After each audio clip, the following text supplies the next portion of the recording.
guys, hire the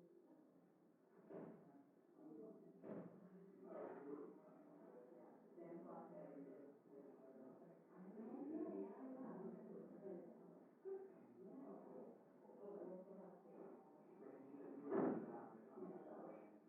And that's kind of right around to get started. Can you put that letter I had about your email? It is my fault. Email, 20 years ago. Yeah. 20 years ago.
at any time. Without objection, so ordered. I want to welcome our witnesses here with us today. This morning, we will be hearing from Dr. Heather Boucher, President and CEO of the Washington Center for Equitable Growth, the Honorable William Spriggs, Chief Economist at the AFL-CIO and Professor of Economics at Howard University, Ms. Kismet Evans, one of Mr. Horsford's constituents and a home health care worker from Las Vegas, Nevada, and Mr. Ramesh Punuru, visiting fellow at the American Enterprise Institute and a frequent television commentator. Nice to have you all with us today. I will now yield myself 5 minutes for my opening statement. As a Congress, we have a responsibility to support policies that give all hardworking Americans the opportunity to succeed, no matter where they started out. Unfortunately, policies implemented over the past few decades have helped usher in an era of economic inequality that remains one of our most pressing economic and fiscal challenges. During today's hearing, we will examine the causes and consequences of inequality and discuss possible solutions to strengthen our families and our federal budget. Over the past 30 years, the richest 1% of Americans have seen their wealth grow by nearly 300%. At the same time, the poorest 50% saw no growth, even as the cost of housing, health care, food, child care, and other basic necessities have gone up and up and up, making it nearly impossible for millions of American families to make ends meet. The share of national income held by the wealthiest Americans has also increased to levels not seen since the 1920s, right before the Great Depression. In short, our economy has left working families behind. The inequality it has created has impacted every generation. Our nation's seniors are struggling to retire. Recent college graduates and young people are putting off buying their first homes or investing in assets that could increase their wealth. Parents are finding it harder and harder to afford college, job training, and child care, all of which are key to finding success in a changing world. Our nation's economic future depends on the success of working Americans. Plain and simple, if they don't succeed, our country doesn't succeed. Economic inequality is suppressing economic growth and eroding our tax base. It's putting pressure on federal, state, and local budgets, and it is increasing the likelihood of a financial downturn. In fact, income inequality has cost the United States up to 9 percentage points in cumulative economic growth over the past 2 decades. But it's important to understand that the rise in inequality is not just rooted in structural changes, globalization, or other forces beyond our control. It is also a result of decades of policy geared to help the very rich at the expense of everyone else. Beginning in the 1970s, as the United States experienced major technological advancements, our country failed to take the steps needed to ensure shared prosperity. Instead, workers suffered from trickle-down economic policies, financial industry deregulation, and attacks on organized labor. As a result, wage growth slowed and income and wealth consolidated with the top 1%.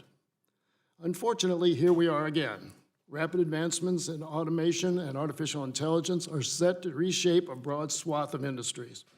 In fact, a top official at IBM told me earlier this year that in the next 3 years alone, artificial intelligence will eliminate or significantly change 120 million jobs around the world.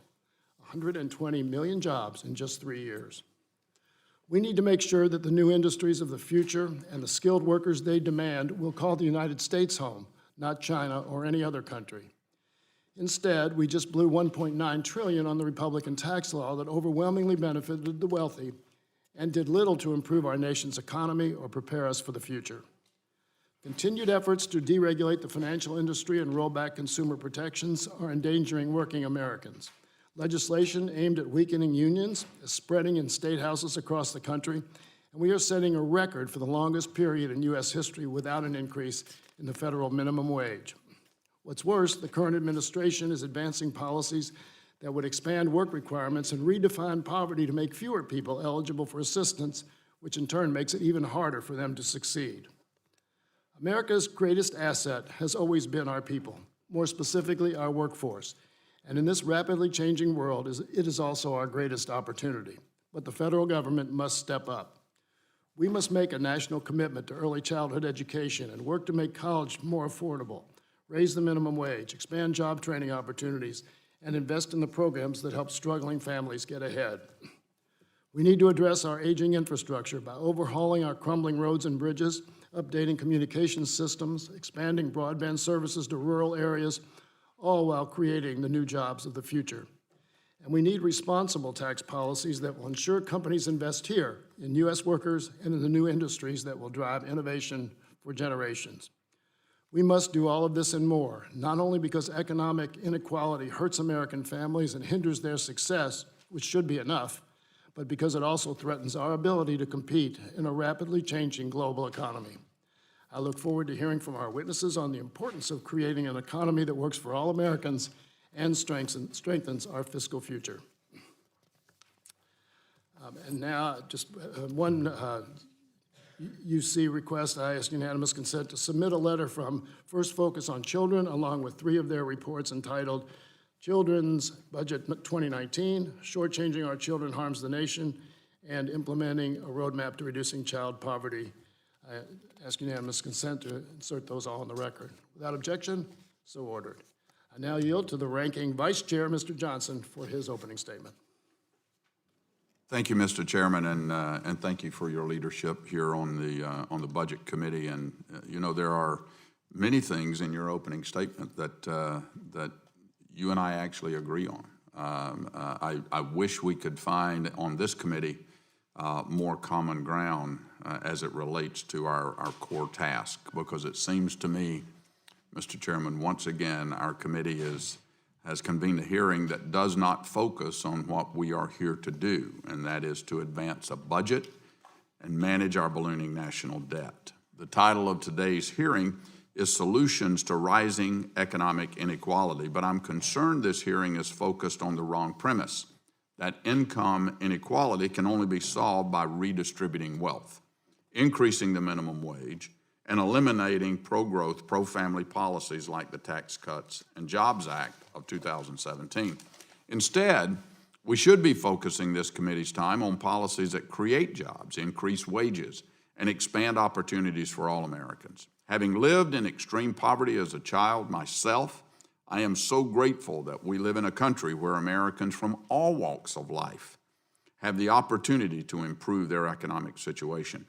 And we must continue to build upon pro-growth successes, such as the Tax Cuts and Jobs Act, to ensure upward economic mobility is within reach for all hardworking American families. Today, I look forward to hearing more about the leading proposal for wealth redistribution, the universal basic income. We have heard a lot about universal basic income over the last few months as presidential hopefuls discuss ways to address what they call the income inequality crisis in our country. Just last week, we heard one presidential candidate reiterate his support for a program that would give $12,000 a year to each and every American adult. With a $28 trillion price tag, this type of proposal would not just bust the budget and compound our existing mandatory spending crisis, but it would also diminish the dignity of work. The Budget Committee is supposed to be the committee of fiscal discipline, and we have a responsibility to ensure that our government's finite resources are helping to grow the economy, create jobs, and raise wages for all. That's why my Republican colleagues and I will continue to support pro-growth policies that expand opportunities, create jobs, and ensure that wages continue to rise.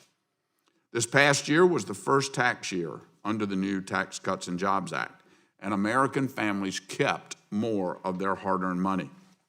As a result of the law, a family of 4 with $73,000 of income received a $2,000 tax cut, a 58% reduction in federal taxes. And by nearly doubling the standard deduction and preserving and strengthening provisions that support families, such as doubling the child tax credit, the Tax Cuts and Jobs Act ensures that Americans can keep more of their hard-earned money to spend, save, and invest as they see fit.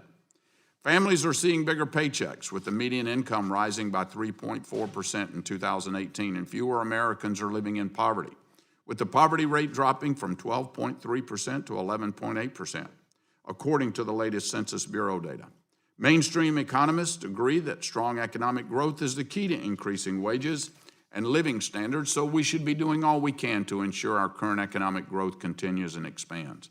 Once again, I return to this idea that we are here asking the wrong question.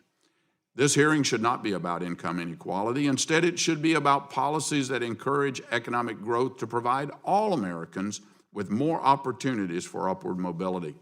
And while we have made important strides over the past few years, the cost of living for middle-class families continues to rise, predominantly in heavily regulated and subsidized sectors of the economy, including healthcare, higher education, and housing.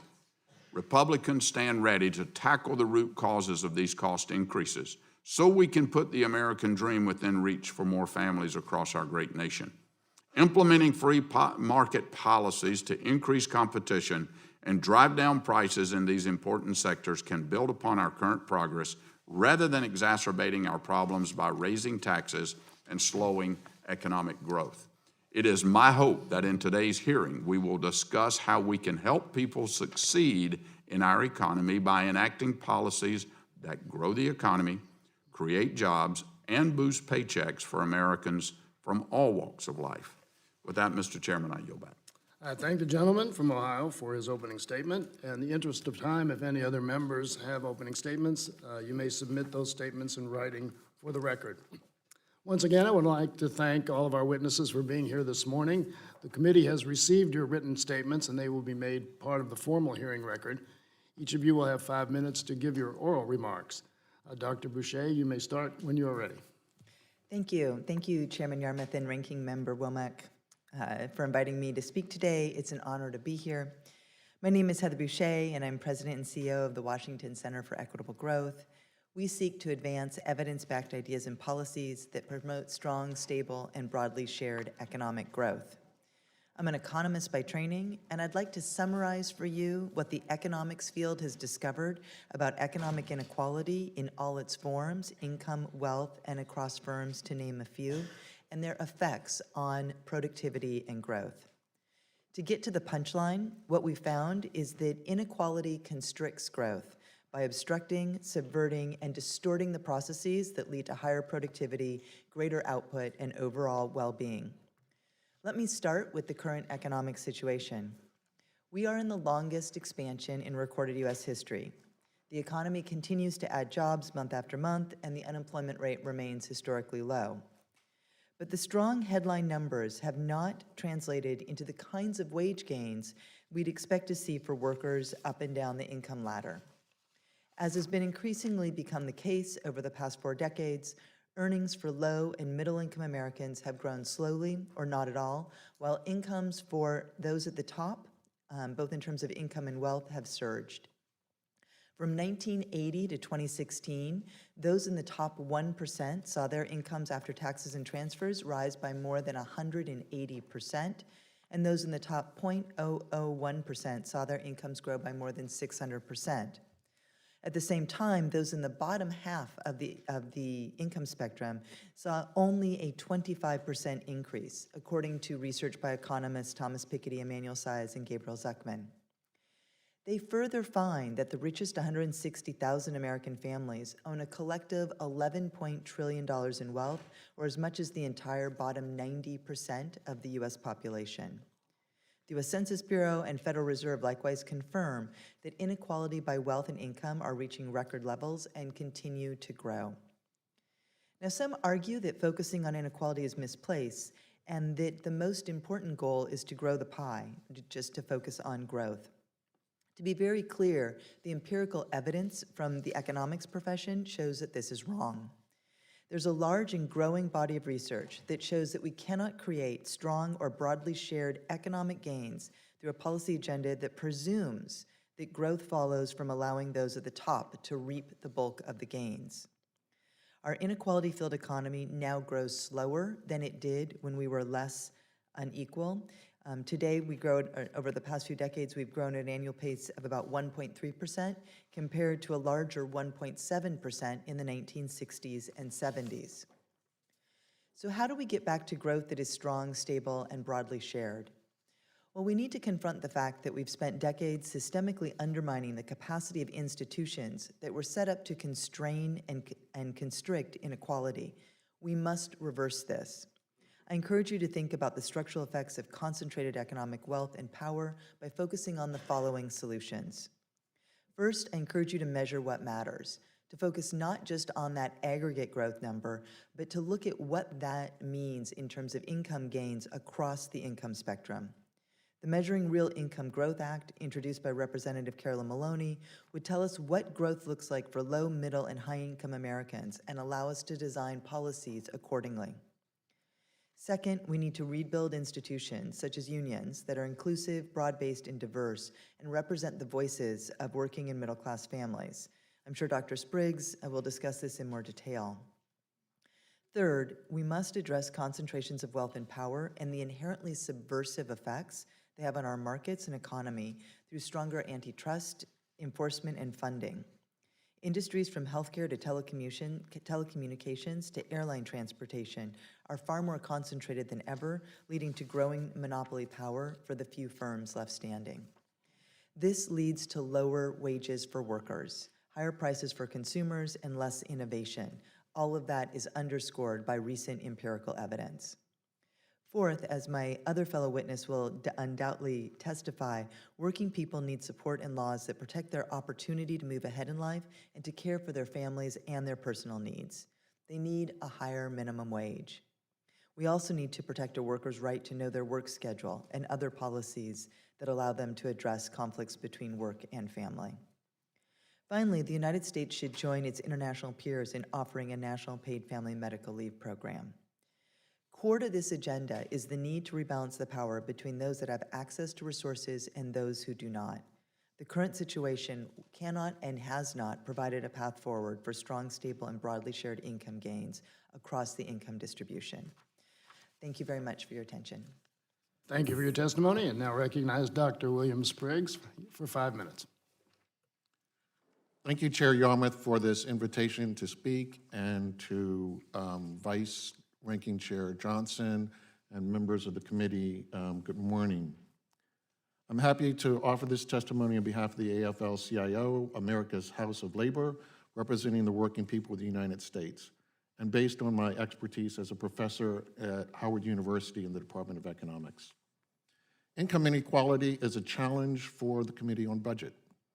It's already well established that the biggest challenge to Social Security's funding is the unprecedented rise in income inequality that started in the 1980s. Addressing the cap on Social Security taxes to correct for that is well known and a simple fix to address that problem. But inequality also is a challenge because of the revenue stream. We have the lowest taxes on the portions of national income that are rising the most. So we have lower capital gains tax, we have lower corporate taxes, and those are the things that are growing. We are raising taxes on working people because that's the part that's diminishing, but that's where the tax base is and the way we've written the budget. That's a challenge going forward. If you're gonna get lower taxes for the rising part, that's a problem. But there's another problem, and that is inequality hurts growth. It slows the growth of the United States. There is a global consensus now. The International Monetary Fund, the Organization for Economic Cooperation and Development, and the World Bank have all deeply studied the issue of inequality and growth and have concluded that rising inequality hurts growth, and in the specific case of the United States, our rise in inequality between 1985 and 2005 slowed our growth during the expansion we had at the beginning of this century. A fifth lower. Our growth rate was 1/5 lower. That translates to around $12 billion a quarter lower than it would have been had we maintained a lower level of, a higher level of equality, rather. For this committee, that means about $2 billion less in tax revenue. So inequality hurts growth. This is not a trade-off. This is how you get growth. And the challenge is, how do we address that? This income inequality comes from an inordinate growth of income at the top. In 1968, the middle three quintiles of the United States controlled 53% of the household income. That made this a middle-income nation. The market responded to where the money was, which was the middle.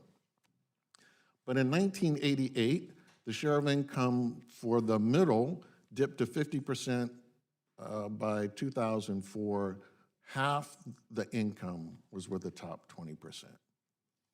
The problem with that is that's where the market is, that dictates the market, and specifically it dictates the market for housing and for college, because that's where the market is. Over 45% of the market in housing is in just those 1 in 5 American families, not the rest of us. That's where the dollars are. That's why the price of housing is responding to their rise in income and not to median households. How do we fix that? Studies have become clear. Union density matters. Both the IMF and independent academic researchers here in the US have found, looking at the problem from a different set of perspectives, about 40% of the rise in this inequality, the money going to the top 10% rather than to the middle, comes from the decline in union density. Removing from American workers the ability to collectively bargain over the productivity gains that American workers have been producing means whoever is at the table first gets the money, not American workers. We can also address this by raising the income from the bottom. We have to protect the bottom, and raising the minimum wage is crucial to that effort. When America had those policies of stronger collective bargaining and protecting the minimum wage, wages and productivity grew together. Labor share, therefore, stayed stable, and that meant we had a middle-income country. The problem for the Budget Committee is imagining what will the budget need to be in order for America to have private residential investment and higher education investment to be competitive in the 21st century. At this level of inequality, it is not affordable. The market cannot solve it because the bulk of Americans cannot afford those essential investments for our growth. We have gone from first in college-educated workforces in the 1990s to 19th among the advanced economies. That's not a formula for sustainable economic growth in the 21st century. Thank you. Thank you for your testimony. I now recognize Ms. Evans for 5 minutes. Welcome, Ms. Evans.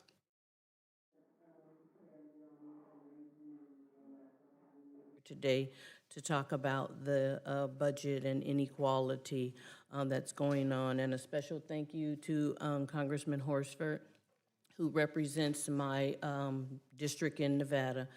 As he said, my name is Kismet Evans, and I am currently a home health provider in Las Vegas, Nevada, who serves the community. With that, hearing the previous testimony, and to make it real clear, because there's a lot of statistics and information, but let me just be clear and get to the real part of what inequality does. I am a product of inequality. 24 years ago, I was on drugs and alcohol and homeless.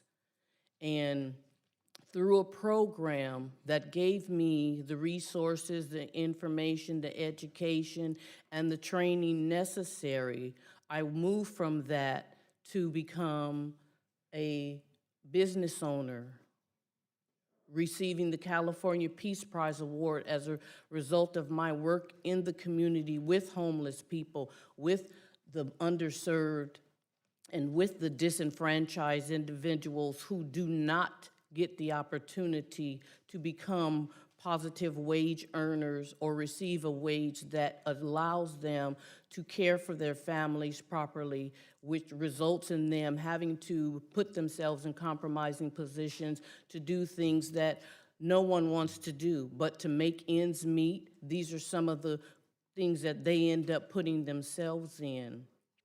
Without raising the minimum wage for individuals who work in the home health means we're taking food out of their pockets, because in the home health care industry, every one of our compliances, we pay for DOJ, CPR, first aid, our in-service trainings, and that is taken from our minimum wage income to pay out to this company who is making billions of dollars, millions of dollars a year.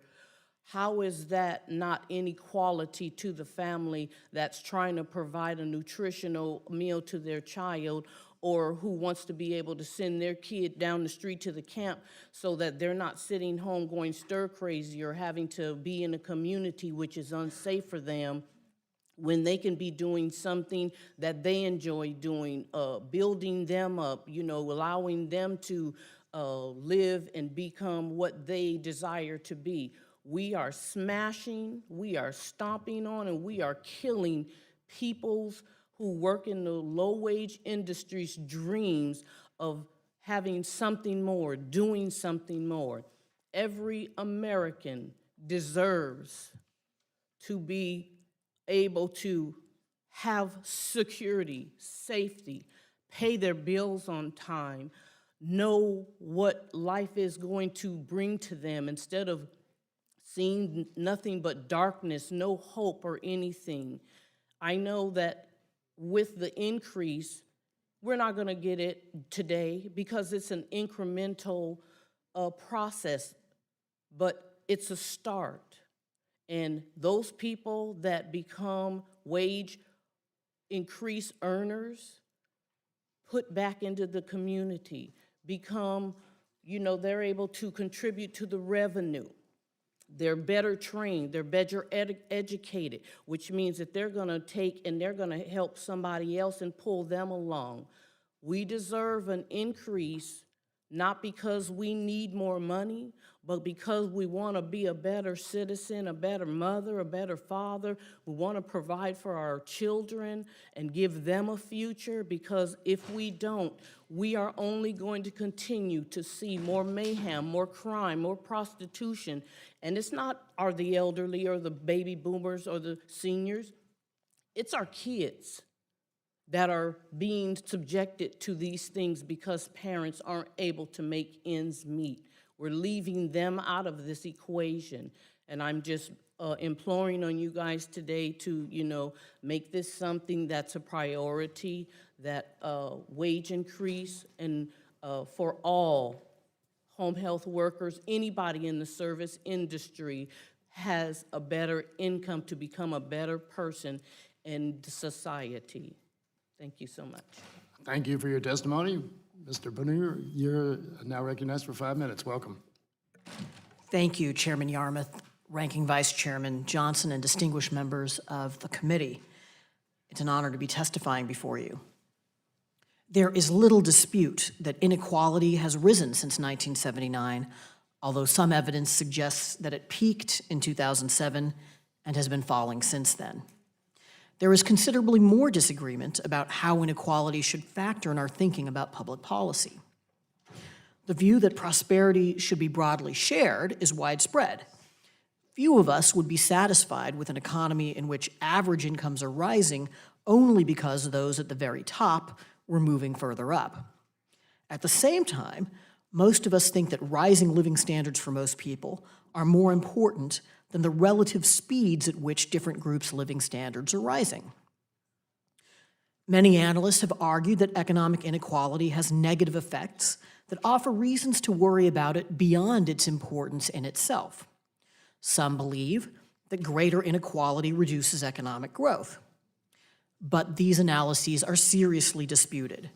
My written testimony cites summaries of studies that suggest that inequality has only modest effects, no effects, or even positive effects on these variables. It is easy to reach erroneous conclusions about the link between inequality and wage growth because of a widespread misunderstanding of wage trends over the last several decades. Misleading claims that the average wage has been stagnant since the late 1970s, coupled with the accurate observation that inequality has risen, has heightened the impression of a causal link between these trends. But as I discuss in that testimony, using the correct adjustment for inflation reveals that wages have grown significantly, if unsteadily, over this period. None of this is to deny that there are policies worth pursuing that hold some promise of reducing inequality. But these policies are worth pursuing primarily because they would raise economic growth, boost living standards, and expand opportunity. Several provisions of the Tax Cuts and Jobs Act of 2017 are examples of such policies. The bill's provisions expanding the child tax credit and the standard deduction disproportionately aided low-income and middle-income taxpayers, and the law scaled back deductions for mortgage interest and state and local tax payments that disproportionately aided high earners. A further expansion of the child credit, increasing its maximum value and making it fully refundable against payroll taxes, would recognize and foster investment in the next generation while also reducing poverty and inequality. Many other such policies would have multiple advantages in this way, loosening restrictions on the construction of housing, especially in areas of the country with high economic growth, and severe restrictions would expand opportunity. Loosening occupational licensure laws would also increase upward economic mobility, in part by increasing geographic mobility. Rethinking education policies so that they better serve the large majority of young people who do not receive college degrees could also expand opportunities. And finally, better countercyclical policy from the Federal Reserve might be able to reduce the risk and severity of recessions, limiting the damage of business cycles, which can be especially severe for those with low or no incomes. But policymakers should refrain from enacting policies that, in the name of reducing inequality, inflict major harms. The Congressional Budget Office's median estimate is that raising the minimum wage to $15 would cause 1.3 million fewer people to have jobs in the first year it took effect. A tax on wealth would reduce national saving and therefore either reduce investment in the United States or increase capital inflows, or both. To the extent that it increased capital inflows, it would raise the trade deficit. It would also be extraordinarily difficult to administer. A universal basic income would very likely reduce the labor force participation rate, which has already been in secular decline, because people would be able to have a higher income without paid work than they currently can. It would also reduce hours worked because it would require a major increase in taxation. In short, public policies that could affect inequality vary widely in their effects and thus their desirability. Policymakers should focus on ways to reduce poverty, increase mobility, and improve living standards, keeping in mind the possible drawbacks of those policies and considering their effects on inequality as a second-order consideration. Thank you. Thank you for your testimony, and once again, I thank all the witnesses for their testimony. As a reminder, members can submit written questions to be answered later in writing. Those questions and your answers will be made part of the formal hearing record. Any members who wish to submit questions for the record may do so within 7 days. And now we will begin the question period. And as a matter of courtesy, well, first of all, as our habit, the ranking member and I are going to defer our questions until the end. So I now recognize the gentleman from Nevada, Mr. Horsford, for 5 minutes. Thank you very much, Mr. Chairman, for the courtesy and also for holding this very important hearing to discuss something that impacts so many of my constituents and low-income communities across this country, which is economic inequality. I'm so excited with the panel that we have here today, particularly Ms.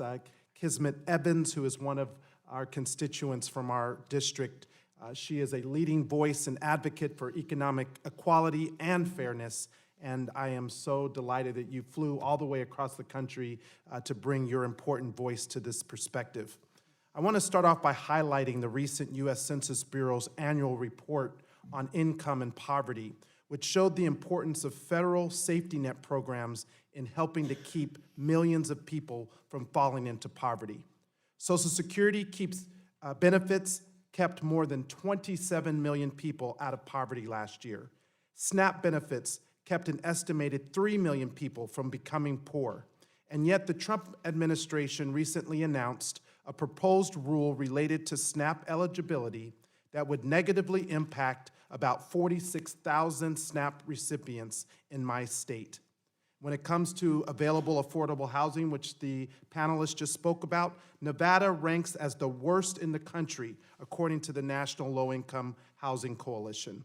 That's especially true for those considered extremely low income, a group that often includes those living off of Social Security or those with disabilities. In Clark County, 250,000 people, or roughly a quarter of the workforce in Southern Nevada, fall into the, quote, missing middle. Those are people earning between 60 and 120% of the median income in the area, a large chunk of whom are teachers and others in the service industry. These are individuals who we are fighting for to make sure that the programs that we support, including the home program, are preserved. And yet the Trump administration and Republicans, after doing all of this, gave a gift of $1.9 trillion in tax cuts to benefit the top 1%. Want to talk about wealth redistribution? That is the issue at hand. So, Ms. Evans, again, thank you for being here and sharing your story. You perform some of the most difficult, intensive, and important work in our society as a home health care worker and caregiver. What will the increase in the minimum wage in Nevada mean for your household and for others like you?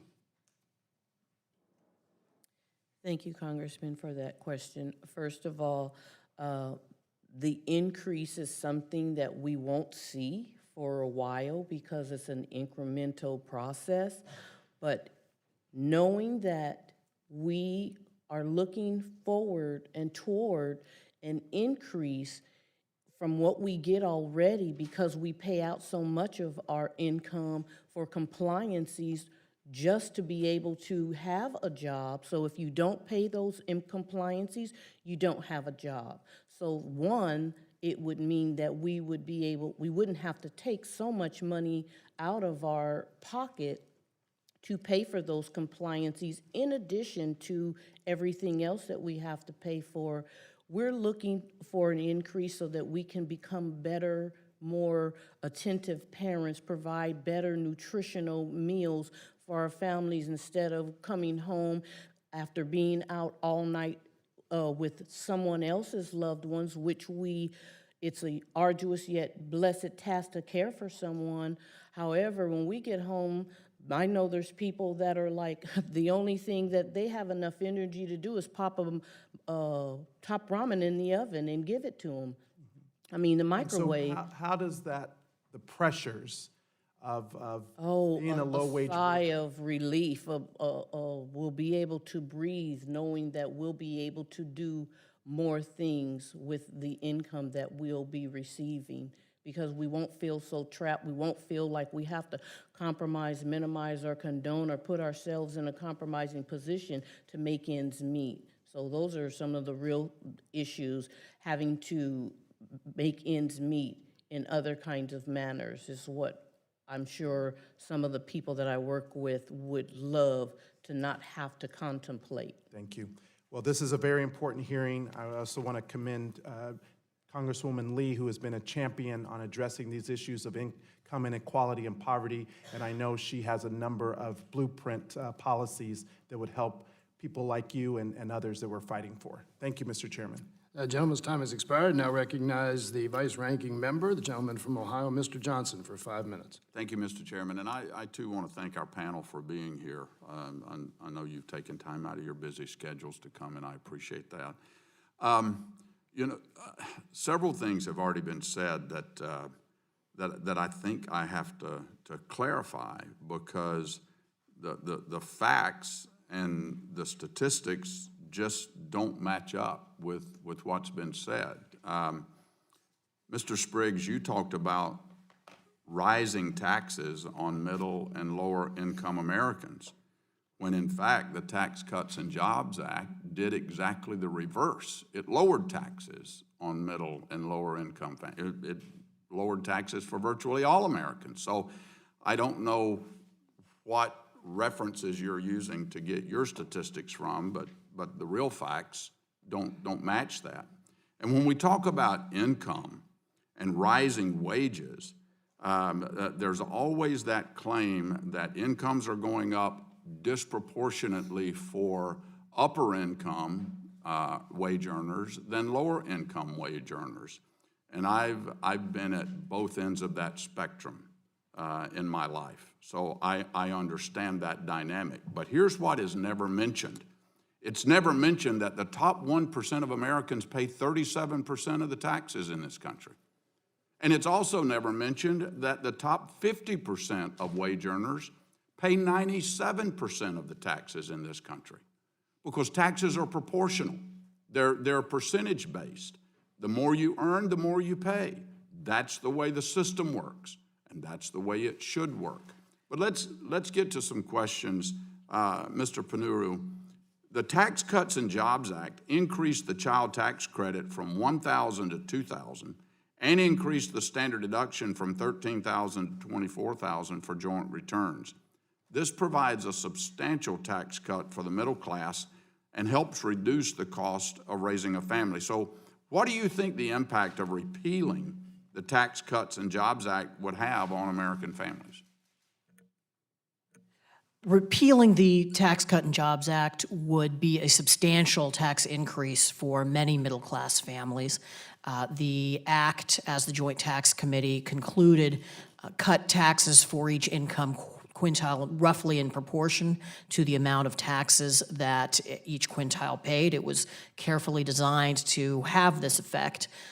The Joint Tax Committee has also estimated that if you look at the provisions that you mentioned, the child tax credit, the standard deduction, and also some of the deduction changes and the changes to the exemption, all told, those provisions tended to increase taxes on people making more, households making more than $100,000 a year, and decrease taxes on households making less than $100,000 a year. So those provisions in particular, I would think, need to be guarded. Yeah, you know, we talk a lot about workforce development.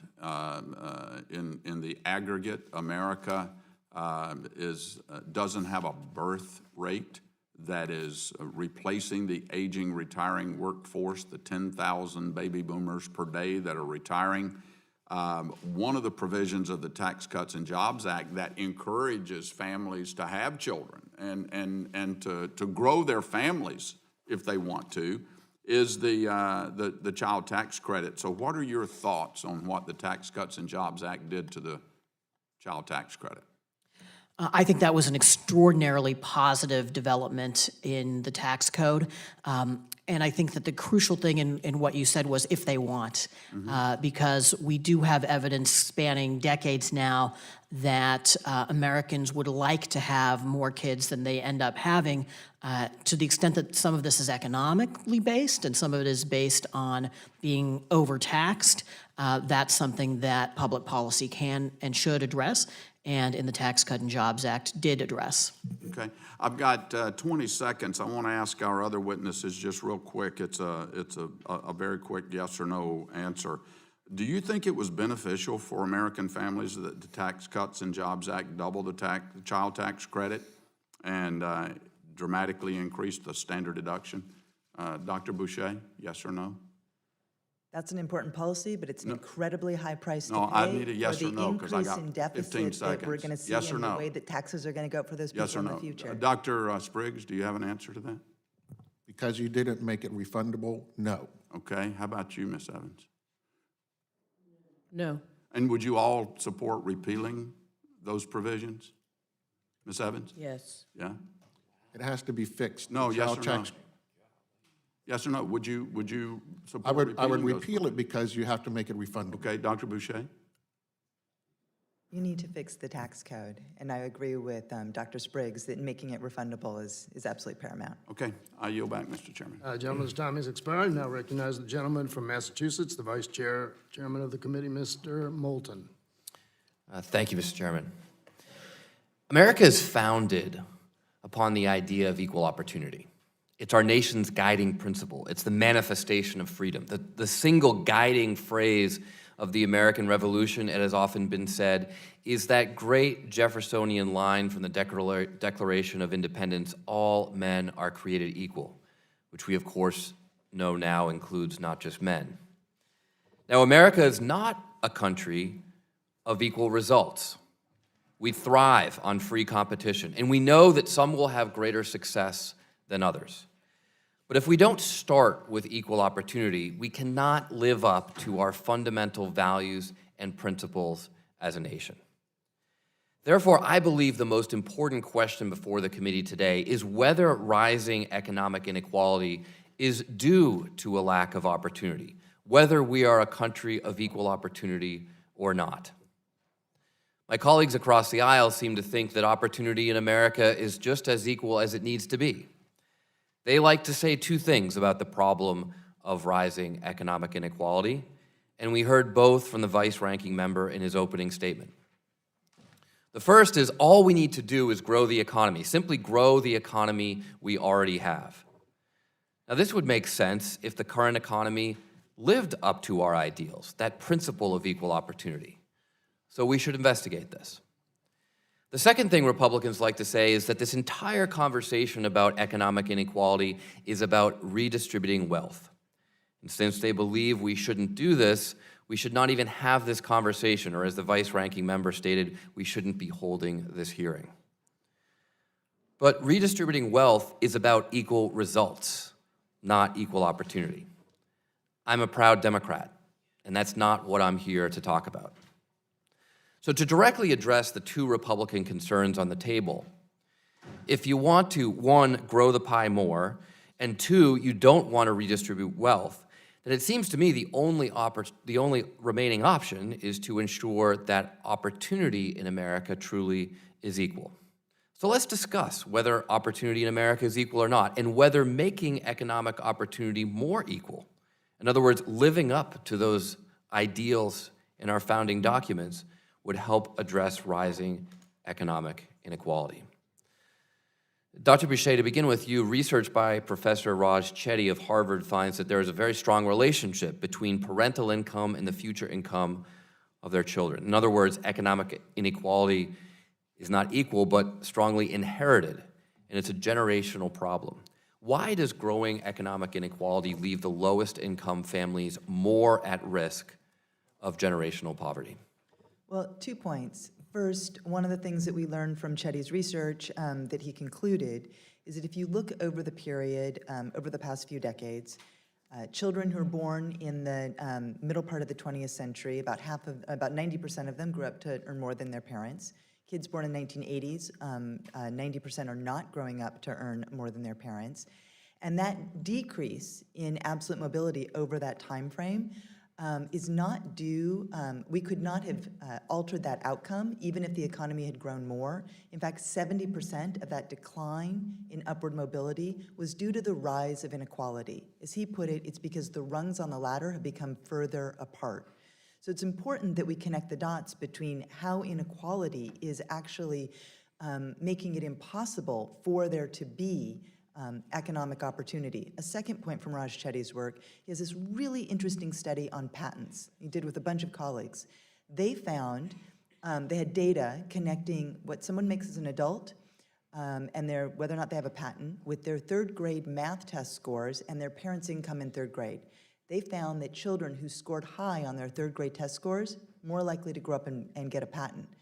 But if you were from a high income family, 4 times as likely to grow up and get a patent among that high-scoring group. That is a direct loss to our economy of productivity gains because of the stymieing of opportunity and economic mobility. And it seems to me that if this is related to third grade test scores, then rich kids are going to better schools than poor kids. That doesn't to me mean economic opportunity is equal in America. In this case, these were all kids in one school system. So all the kids, and you have the high scorers over here. Among those group that scored high in third grade, the ones who had rich parents, much more likely to move up and out.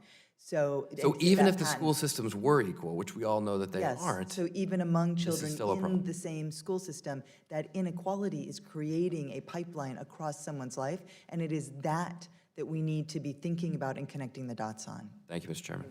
Gentleman's time has expired, and now recognize the gentleman from Missouri, Mr. Smith, for 5 minutes. Thank you, Mr. Chairman. I've said this numerous times, but the days change. Today marks 150 days since this budget committee has failed to pass a budget. 150 days. Speaker Pelosi said that a budget is a statement of your values. It's a statement of your party's values. What's your values? Instead, we're having hearings on other items than passing a budget from this committee. It's completely ridiculous. Let's talk about this. Last month, I traveled and visited every one of our 30 counties in the month of August, visiting with families and farmers and small business owners. And in our 30 counties, 20 of those 30 counties are below the poverty level, are above the poverty level. 20 of the 30 counties are above the poverty level in southeast Missouri along the Mississippi River. What I heard from these families is that they wanted to have the opportunities. And the opportunities is what allows them to have a better quality of life. Speaking to some people that are third and fourth generations on government assistance and welfare. Think about that. Third and fourth generations. Things are a little bit better. The economy is definitely doing well. You all admitted to that in your opening testimony. But a number that I think we need to point out is 1.4 million fewer people are living in poverty today than what they used to. That's a step in the right direction. But just in the last couple years, serving on a committee here in Congress, I had a young lady that testified before the committee that I was serving on, and she gave an issue of that she had to turn away an increase in her hourly wage because of some federal welfare programs. Think about that. There's over 80 different federal welfare programs that add up to $1 trillion a year that we spend to get people out of poverty. And we started that war on poverty back in the 60s. We haven't been winning that war. But this lady testified before our committee and said, I had to turn down the increases in my hourly wage because I would lose subsidies in my child care subsidies. And my quality of living would be less if I took a $2 an hour increase in pay. That's called the poverty trap. If we want to get serious about ending inequality, we need to make sure that we don't keep and push people down to stay reliant on federal government programs. We need to give them an incentive to work themselves off the system. And I think Republicans and Democrats can agree with that. But instead, this lady had to turn down a wage increase because of that security blanket being ripped out from underneath her for child care subsidies. That's an easy fix that I think Republicans and Democrats should agree that would make the quality of life of a lot of low-income people so much better, and it's not even being discussed right now. And I think that's a point of discussion that we have to hit on. When you're talking about the Tax Cut and Jobs Act, it was my provision that helped double the child tax credit, and sir, it is refundable. It increases the refundability up to $1,400. That's more than what it was before the Tax Cut and Jobs Act. Do you know the district that I represent, the median income household of a family in my district is $40,000 a year for a family of four? It's one of the poorest congressional districts in the country.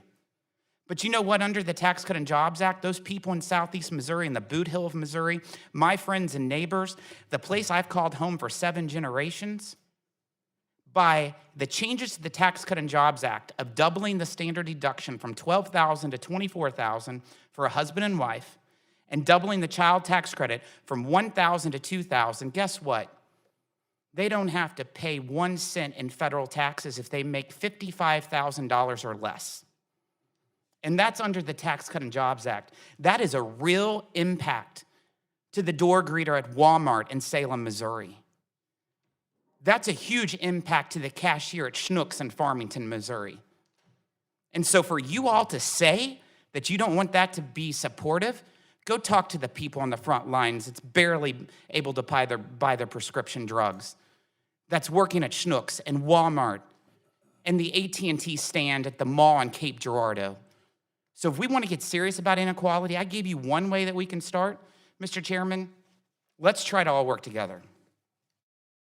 Thank you. Gentleman's time has expired, and now recognize the gentleman from New York, Mr. Higgins, for 5 minutes. Thank you, Mr. Chairman. Dr. Spriggs, you had talked in your testimony about a time when economic growth and wages grew in tandem. And based on the economic data, that was a period between 1950 and 1980. We had 97% economic growth during that period, and real wages increased by 95%. That was a period of shared prosperity. Economists would call that a virtuous cycle of growth. So you had high wages, high demand equaled high economic growth. During that period of 30 years, you had annual average growth in the American economy of 4.1%.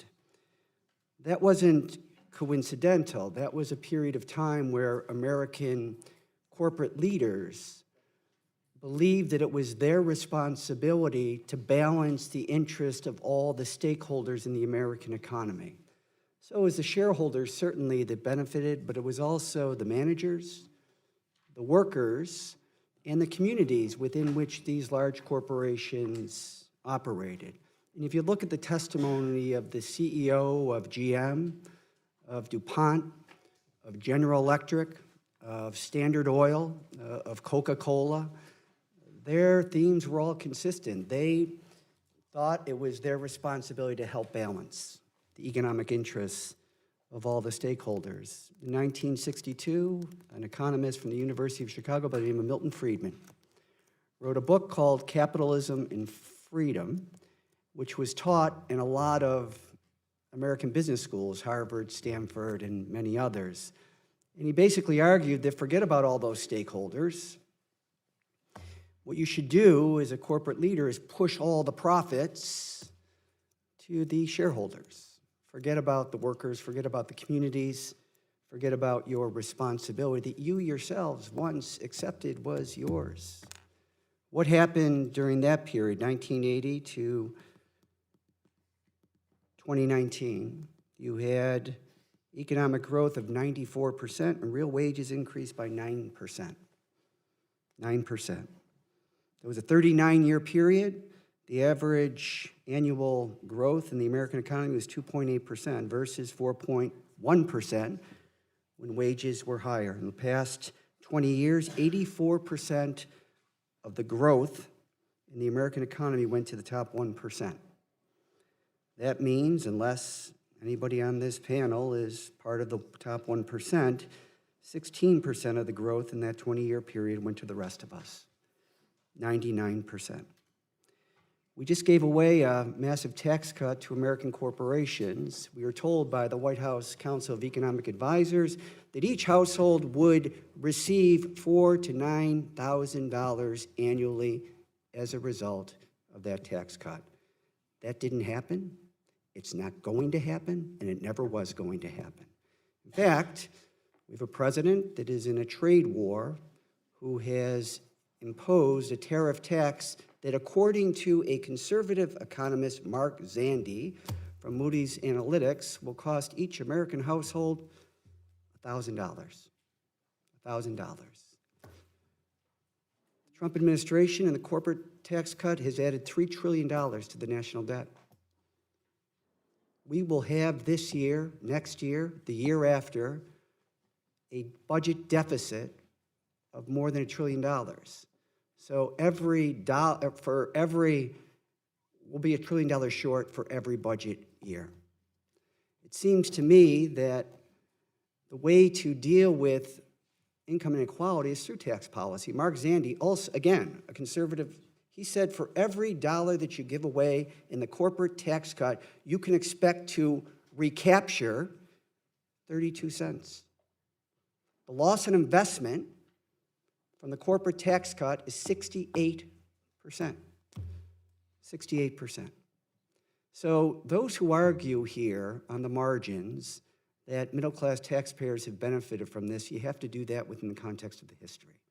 And clearly, the current policies are detrimental to the nation's economic growth and to the American middle class that depends greatly and have contributed historically to economic growth. With that, I'll yield back the balance of my time. Sorry I went over. Gentleman's time has expired, and now recognize the gentleman from Texas, Mr. Flores, for 5 minutes. Thank you, Chairman Yarmouth and Republican Leader Womack, for holding this important hearing today to discuss solutions to economic inequality. It's appropriate for us to explore this subject as it gives us a chance to highlight the strong economic gains that have resulted from the Tax Cuts and Jobs Act and free market approaches from this administration and from the last Congress. In 2018 alone, median earnings for workers increased by 3.4%, and I'm going to overlay this on one of Dr. Boucher's charts in a few minutes. The number of people living in poverty fell by 1.4 million, and the number of full-time workers increased by 2.3 million. This tells us that Americans are getting off the sidelines and finding full-time work and earning good paychecks.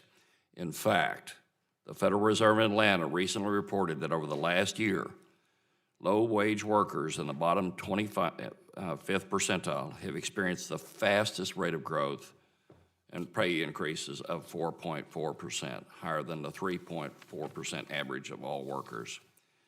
It appears that the other side of the aisle is simply ignoring these facts and supporting budget-busting approaches to income inequality. CBO estimates that the Democrats' 107% increase in minimum wage proposal can cost up to 3.7 million jobs. Presidential candidate Andrew Yang's universal income would cost the federal government $2.8 trillion, and single-payer health care would reportedly cost $32 trillion, in conjunction with a $93 trillion price tag for the Green New Deal. Short of modern monetary theory, which this committee won't hold any kind of a hearing on, my Democratic colleagues have no answer as to how they will find ways to pay for this wish list. Instead of having the government foot the bill for goods and services, we should focus on proven pro-growth and free market policies to create more jobs in our country, just as the last 2 years have shown us. I look forward to discussing solutions that will further improve the economic well-being of all Americans without busting the budget. Mr. Ponerow, a lot of proposals from my colleagues on the other side of the aisle to close income inequality come with heavy price tags to both economic growth and to the American taxpayer. Specifically, the proposed 107% increase in the minimum wage proposal would cost up to 3.7 million jobs. I think which is the high end of the scale, I think your number was 1.3 million. Presidential candidate Andrew Yang's proposal for universal income would cost the federal government $2.8 trillion, and single-payer health care would cost $32 trillion. It's interesting to note that my colleagues have few proposals to pay for such ideas other than modern monetary theory as we talk. Furthermore, these cumbersome government-centric approaches will slow down economic activity and put people out of jobs, which means less people will be paying taxes, while more people will become reliant on government safety nets. In contrast, since our Tax Cuts and Jobs Act was signed into law, we're seeing higher tax receipts this year than last year, higher tax rate last year than a prior year. If we were blowing up the budget deficit because of the tax cuts, you'd see lower revenues to the federal government when, in fact, we're going to have a record this year. So, Mr. Ponerow, what sort of tax structure would be required to pay for all the Democratic programs that I mentioned, the universal basic income, the higher minimum wage, the single-payer health care, the government takeover of health care, and the Green New Deal? And what would the impact be on economic growth? Thank you. The details of those policies would matter. People mean different things when they talk about single payer. They mean different things when they talk about a Green New Deal, but any plausible price tag, if these policies were going to be pursued with any degree of fiscal prudence, would have to involve very large and broad-based tax increases, including tax increases on the middle class of a kind that we have not seen in many decades, possibly not ever. Those tax increases could be expected to reduce the amount of work, savings, and investment, and thus to have a negative impact on job growth, on output, on national wealth. All of those things would have to be weighed, I think, very heavily in the balance. Okay, thank you. And I'm going to close with a couple of things. Again, tax receipts this year are estimated to be around $3.4 trillion, which is a lot higher than last year's $3.3 trillion, which is higher than the prior year's $3.3 trillion by a few billion dollars. Now, one of the things I was looking at Dr. Boucher's charts here, and I found these to be interesting, is that if you look at the average annual income growth for the first period of 1963 to 1979, and also 1980 to 2016, it was 1.7% for the first period, 1.3% for the second period. But what is it today for income growth? On the average is 3.4%.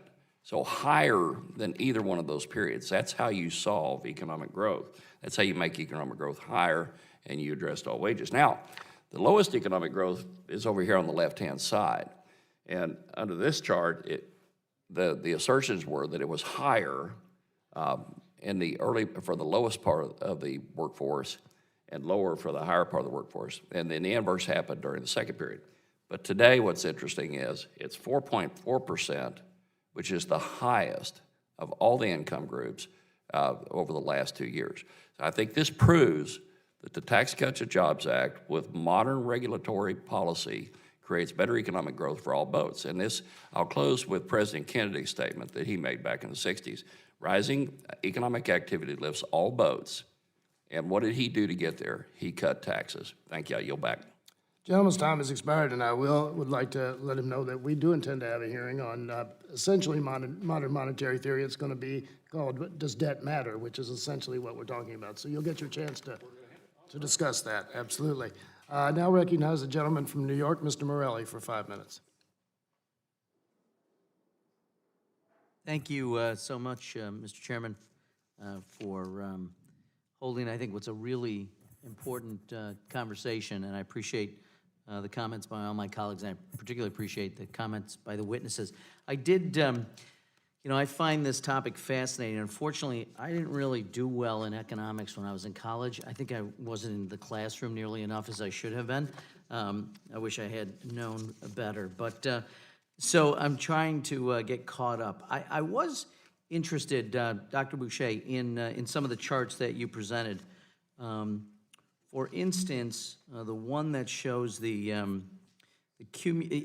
have by sort of quartile or quintile, I think, is the distribution. I'm looking for the chart because there's several here.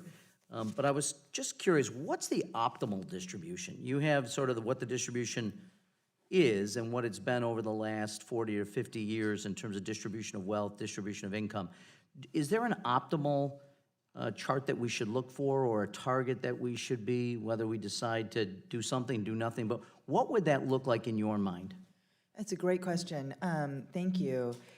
So you want to connect the income growth to what's happening in the wider economy. Yeah. So I think optimally, there's two ways to measure it. One is you would like to see that wages are growing in line with productivity, because that would mean that the benefits of what workers are contributing, and most of us are workers in the economy, is being connected to what people are taking home. And may I stop you there, because that's interesting as well.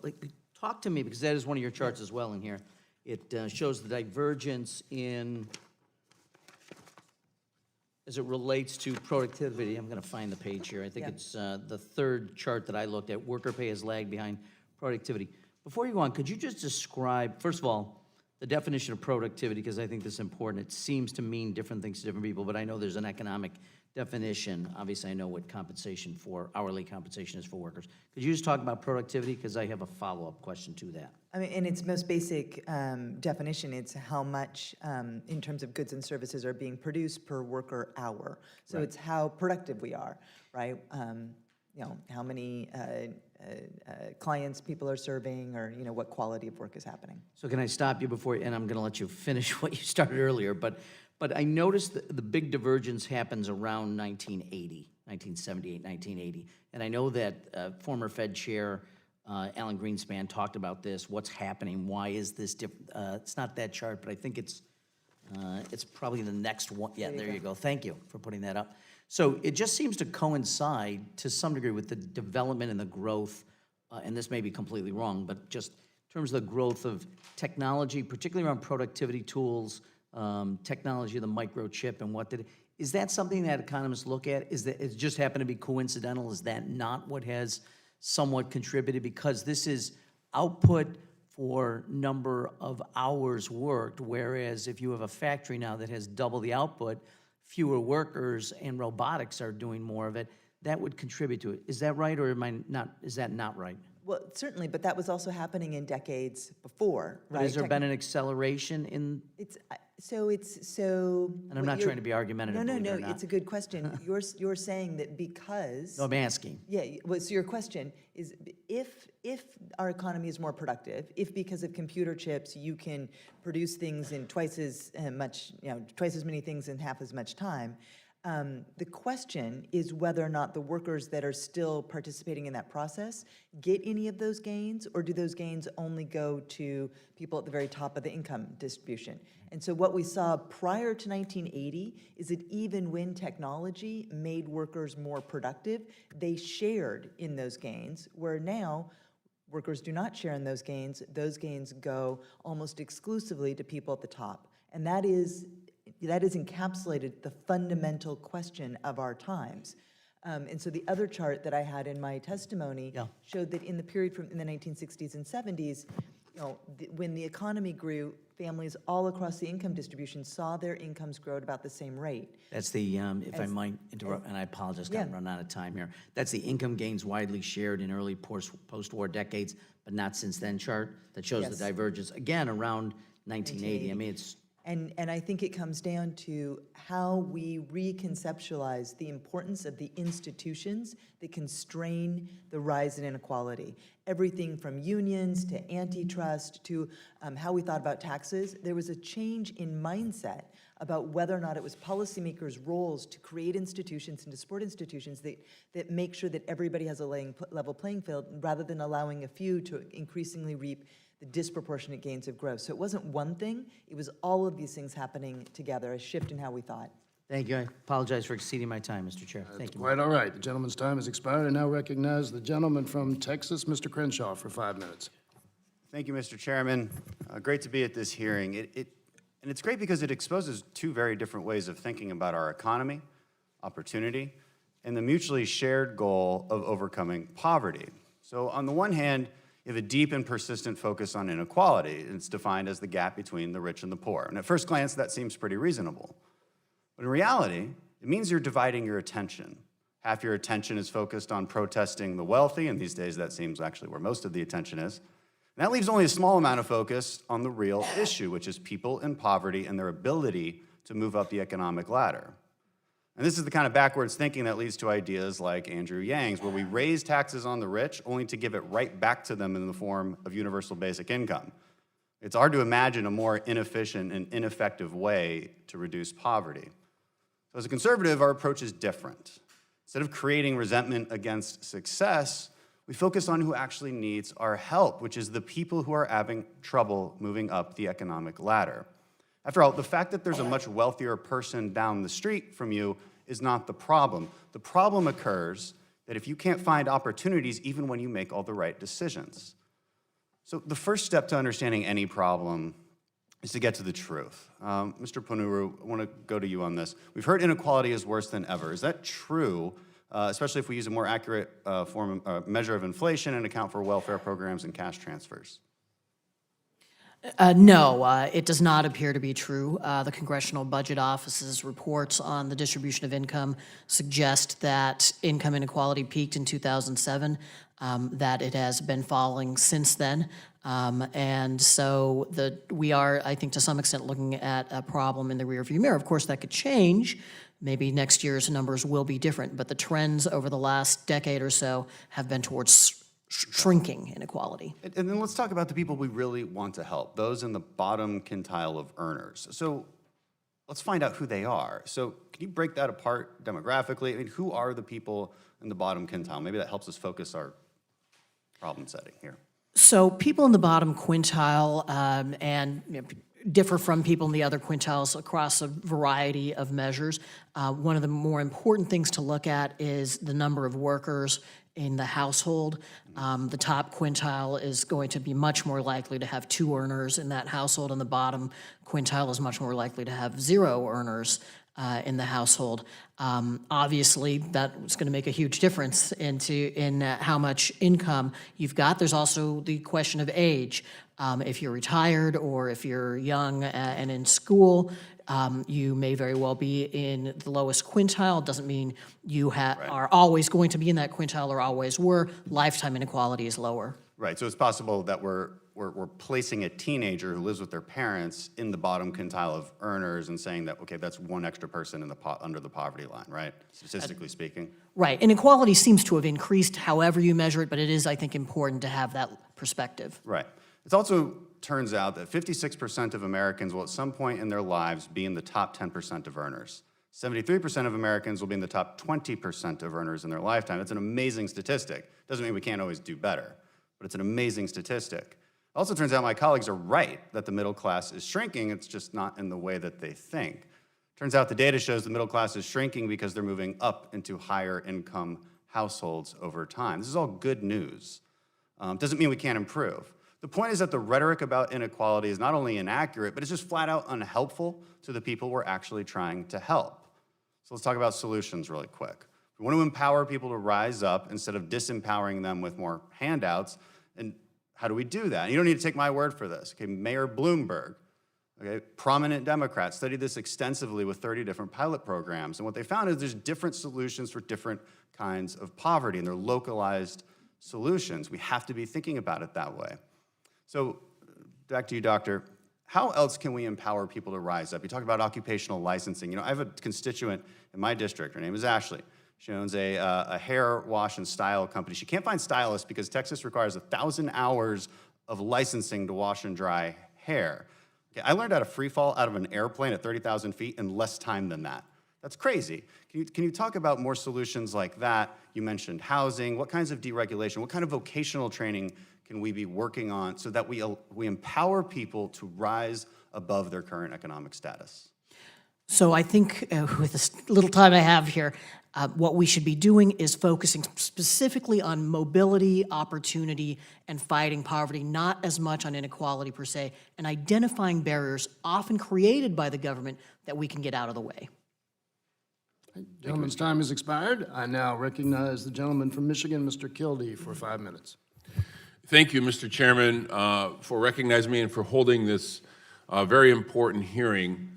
As we've heard, the pace of economic inequality has increased dramatically over the past few decades, and many have made this point. Mr. Higgins brought data that I think points to this really stark dichotomy that we've seen increased inequality over the last several decades, and that this administration continues to push policies that further reduce support for those families that are struggling. And it has been discussed here already, the Republican tax bill gave even more advantage to the wealthiest Americans and to the largest corporations in the United States and overlooked the needs of working families as we continually see greater income inequality. The Earned Income Tax Credit, which is a refundable credit for low-wage workers, and the Child Tax Credit are two very significant ways we can help families start to get ahead. And in fact, just listening to the debate here today and the conversation, I appreciate the enthusiasm that I've heard from some of my colleagues on the other side for the expansion of the Child Tax Credit. I couldn't agree with them more. I invite them to sign on to my legislation, but I find it difficult to fully accept that enthusiasm when they were given the opportunity to make permanent those provisions, which I think were not enough anyway. For example, they could have made it fully refundable, didn't do that. They could have made them permanent, didn't do that. The provisions that they did include, as modest as they were, expire in 2025. But what happened to the provisions for wealthy corporations? They were made permanent. So not only is a budget a statement of our values, but our tax policy is a statement of our values as well. If this is such a high priority, Why did you set it to end for hard-working families and only get a modest break, and then give a massive break, a permanent break, to wealthy corporations? So, one question, if I could just pose to Dr. Boucher and also Dr. Spriggs. Number one, did those provisions actually do anything when you look at the totality of the 2017 tax bill? Did those modest temporary provisions do anything to increase income equality in this country, or did the totality of that tax bill actually take us in the opposite direction? Well, in the totality, it moved us in the opposite direction. And I certainly commend your leadership on the earned income tax credit and the child tax credit, and that we do need to make that fully refundable. Proponents claim that the new tax law would boost wages, but there's been no evidence that has been directly responsible. One of the things that we did see, of course, is that corporations used that tax windfall for a record $1 trillion plus in stock buybacks in 2018. That is that is a really big number of income that is going to those at the very, very top in exchange for a long-term gap in revenue for the United States to make the investments that we need to make in people and families. So I think especially over the long term, this is really just pushing us exactly in the wrong direction on multiple levels. Dr. Spriggs? First, thank you for representing my wife's hometown of Flint in Genesee County. So She's a Flintstone. You chose well. I moved up. So there is an inequality tax that low-income people pay because they don't provide enough of the market to drive where prices go. When you exacerbate the big share of the market, you add more demand at the wrong end. So the price of childcare goes up as inequality goes up, because that's where the market is. And so, yes, you gave a tax credit, but then it gets taken away with increased cost of child care. So when you look at earnings gains that have been made, those who are middle income and the next one lower are finding the burdens increasing during this entire expansion because housing costs, child care costs, education costs have all gone up faster than their earnings because the earnings at the top are going up faster and the prices are following those earners. And the earned income tax credit excludes single people.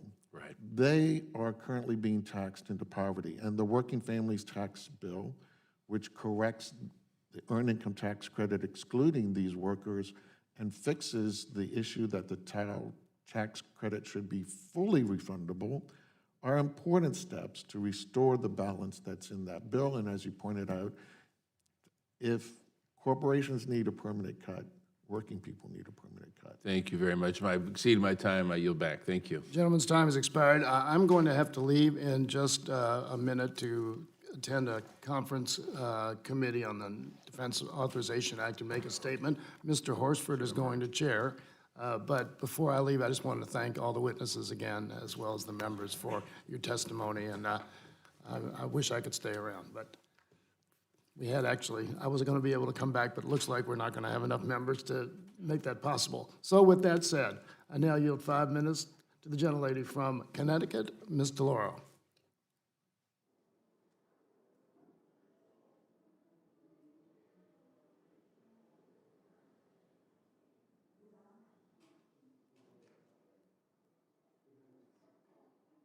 Thank you. Technology, yeah. Just a couple of facts, and I have a question that deals with the child tax credit. But Columbia University School of Social Work Center on Poverty and Social Policy estimated in a 2013 report that poverty has fallen nearly 40% since the 1960s. Much of that reduction is due to our social safety net programs. And I'm not being self-serving, but about 3 years ago, I wrote a book which was called the least among us waging the battle for the vulnerable. And what I found there was that the social safety net programs were crafted by Democrats and Republicans. In fact, realizing the economic challenges that we're facing, families in this country moved to assist that process. What are some of the social safety net programs? We've got Social Security, lifts 26.5 million people out of poverty. EITC, child tax credit, 9.1 million people. SNAP, 4.5 million people. SSI, 3.3 million people. Housing assistance, 2.5 million people.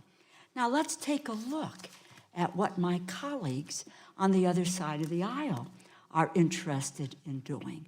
First of all, they want to change the way that the federal government measures poverty, thereby throwing people off of these programs, not acknowledging that they live in poverty. They want to reduce the number of people who are eligible for nutrition assistance, continually cutting back on a food stamp program. They want to eliminate the low-income housing energy assistance program, the LIHEAP program, $4 billion cut in the $4 billion cut in the president's 2020 budget. They want to eliminate affordable housing programs, the very programs that have helped to lift people out of poverty. So when my colleagues talk about poverty, take a look at what the record is and what havoc you are wrecking in people's lives and continuing to push people into poverty in this nation. Don't talk out of both sides of your mouth, because what you would do with some of these programs to make them so onerous as to humiliate people into not taking advantage of the programs that are there. The child tax credit. 83% of the Republican tax law went to the richest 1% of the people in this country. Your child tax credit is supposed to go to everyone. You left 1/3 of the kids and families who earn too little to get a full credit. Those left behind included disproportionately families with young kids, rural families. Members of the Congress made themselves eligible for the child tax credit for the very first time. So we now can get a $2,000 child tax credit for each child. But you know, many military families, families who are earning the minimum wage, only got a $75 increase. We have a piece of legislation called the American Family Act, which I'm proud to have authored. We would give the same full child tax credit to families earning minimum wage, military families, rural families, families with young kids, all of those left behind by the GOP tax bill. Endorsed by scholars across the country, consistent with the National Academy of Sciences, showing what would be the most effective policy to reduce child poverty in this country. Now, there are two questions. Dr. Boucher, we know what the tax cut did. I don't care what they say. We know who got the benefit of it. It has been proven over and over and over again. $75 increase to families to reduce inequality. Talk for a moment about providing a child tax credit to the families that I am talking about. And I also want to ask you, Dr. Spriggs, you know, this conversation about technology and moving forward, and in fact, that is what the cost of technology is. That's where poverty sees its face. We do know that a Nobel Prize-winning economist, Joe Stiglitz, no schlep in the economy world, here says that inequality is not inevitable. It is about the choices we make. Dr. Spriggs, how much of inequality is due to the public policies decisions that we make? The gentlelady's time has expired, but I will allow you to respond. Thank you, Chair Horsford. Quickly, the divide in 1980 is because we changed policies. because we redistributed income from workers to those at the top. When you look at that gap in productivity and what workers make, when we see the declining labor share, we redistributed by taking away from workers the ability to negotiate. We uninvented a middle-income nation. We redistributed today, if you wanted to correct it, some close to $650 billion worth of income out of the middle towards the top by denying workers a decent minimum wage that kept up with productivity, and to working people the right to negotiate about the increases in their productivity and who gets it. Dr. Boucher? And I would just, I agree. Child tax credit? Child tax credit, it is important that it is fully refundable for all the groups that you mentioned. I think you made that case very eloquently, and that should be incorporated into our tax law, so I couldn't agree more. Thank you. The gentlelady's time has expired. I will now recognize Mr. Khanna from California for 5 minutes. Thank you, Mr. Chairman. Thank you to our witnesses. Dr. Boucher, thank you for many of your insights. Dr. Spriggs, I've appreciated yours. Ms. Evans, appreciate your being here. Mr. Panuru, I read your work all the time, even though I disagree. Thank you for being here. My question is simple. There are 70 million American families that make under $75,000 a year. They have, by and large, not had a meaningful raise in the last 40 years. And we can quibble about whether wages are slightly going up or not, but by and large, 70 million Americans making under $75,000 haven't had a raise over the last 40 years. In 2019, the projected corporate profits in this country are going to be $9 trillion. $9 trillion. So if we wanted to have a program in the Congress, and I'd like all the witnesses to answer this, that would give a 20% raise in the next 2 years to these 70 million American families, what would be the actions or policies that would achieve that? Dr. Boucher, we can start with you. So give them a 20% raise in the next 2 years? Is that what you're Next saying? 2 years. Wow, that is a tall order, and I appreciate the ambition. I think so. There's a lot of things you can do. I mean, one is that you can raise the minimum wage. That's going to focus on those at the very bottom, so not at the very top of that 75,000, but at the bottom part. You can make sure that they have the right to organize and bargain collectively, because that does have the capacity to boost wages. You can make sure that their costs are kept low. Not necessarily going to raise our wages, but you can focus on raising the wages of the workers that provide care. So through fully funding programs for home health aides, for nursing assistants, for childcare workers, that could go a long way towards boosting a lot of those lower, the folks under 75,000. And you could make sure that you rethink the way that we enforce our rules around market structure. We know now that one of the things that's really keeping wages down is what economists call monopsony, which is that very few workers, many workers work in labor markets where they have a single employer. They don't have a lot of bargaining power. We need to incorporate that value into how we enforce antitrust. So that's a long list. Let me just keep it to 45 seconds so we get all of these. And I do want to recognize Dr. Boucher and Rosa DeLauro, our leader here on these issues with paid family leave, paid sick days, equal pay, and is handing me a note, affordable child care. So I want to make sure I'm making Representative DeLauro's points. She's been a huge leader on this in the Congress for decades. Dr. Spriggs. Thank you. So there's been a lot of celebration about wages rising at the bottom. That is from minimum wage increases, because the majority of American workers today don't have $7.25 as a minimum wage because Congress has refused to raise their wages. States and cities have responded, and so the rise at the bottom is because we have raised the minimum wage successfully in some states. So that's key. It's also key to reach greater equality and gender equality between men and women. Equal Pay Act would go a long way towards that. Because women are a rising and important part of the labor force, the inequality that they face is an important and rising part of the equation for what causes general inequality. We have to give workers back their right to organize. This is a human right. It is globally recognized as a human right. The United States stands out as the one country where, for most multinationals, this is their non-union plant. It is embarrassing for the United States.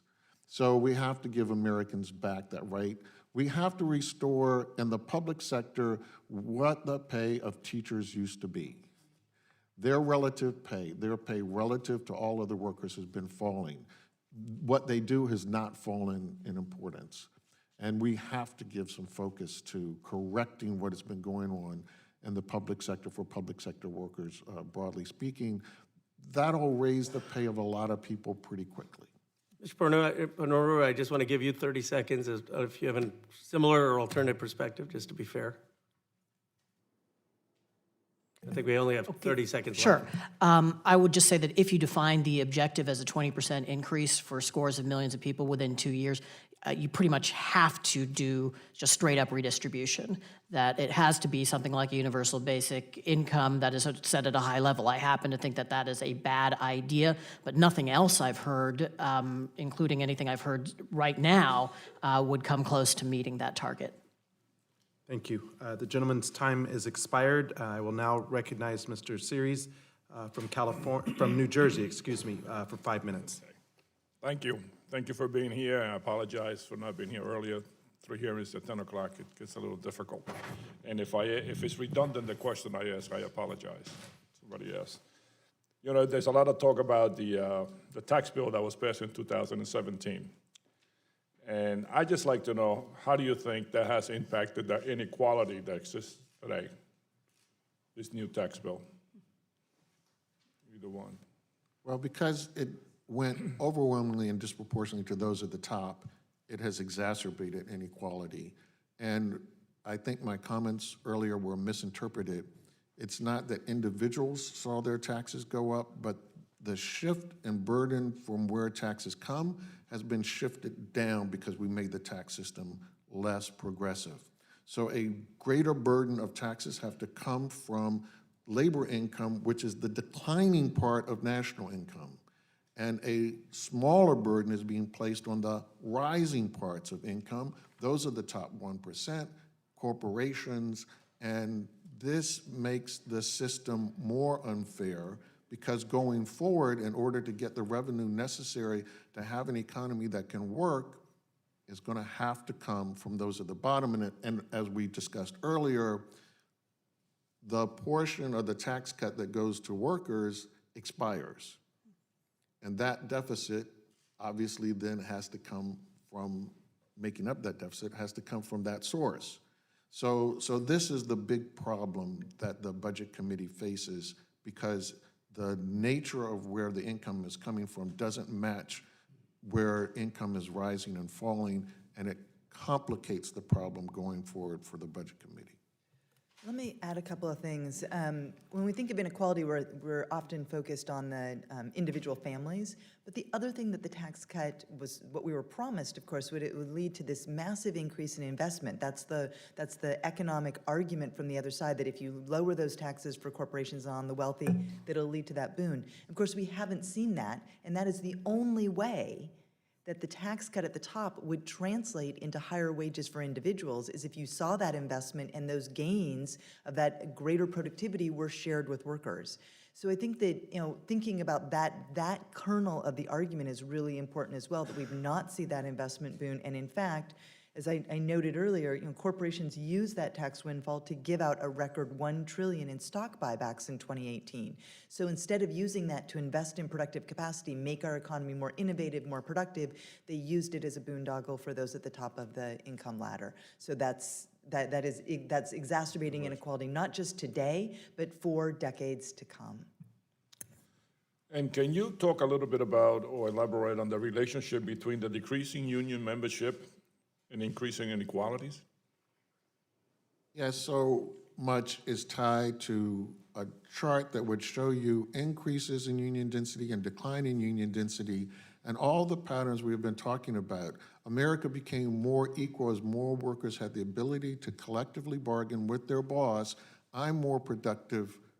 How do I share in that? And when workers had that voice, their wages tended to go up with productivity.